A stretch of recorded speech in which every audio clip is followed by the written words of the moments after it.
రామనామ జపంతో భారతదేశమంతా మారుమ్రోగుతుంది. ఎటు చూసినా అయోధ్య రామ మందిరం పైనే చర్చ సాగుతూ వస్తుంది. అయోధ్య రామ మందిరం నిర్మాణం ఎలా చేస్తున్నారు? రామ మందిరంలో ఎలాంటి ప్రసాదాలు వితరణ చేయనున్నారు? వచ్చే యాత్రికులకు అక్కడ ప్రభుత్వం ఏర్పాటు చేసిన యాత్రికుల సముదాయాలపై అనేక చర్చ సాగుతుంది. ఇక వీటన్నిటిలోనూ ప్రత్యేక ఆకర్షణగా తిరుమల లడ్డూ నిలుస్తున్నాయి. దాదాపు 1,00,000 లడ్డూలను టీటీడీ శ్రీరామ జన్మభూమికి తరలిస్తుంది. టీటీడీ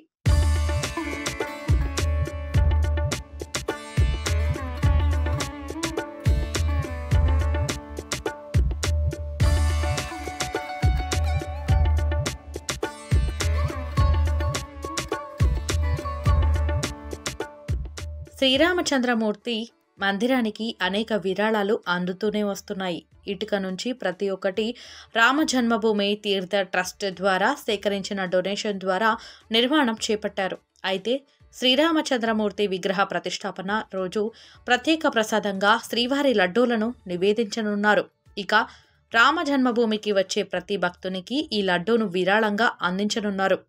ఈ లడ్డూలను ప్రత్యేకంగా టీటీడీ తయారు చేయించింది. లడ్డూలకి కావాల్సిన 30 లక్షల రూపాయలు విలువ చేసే స్వచ్ఛమైన దేశీవాళీ నెయ్యిని పాలక మండలి సభ్యుడు సౌరభ్ విరాళంగా సమర్పించారు.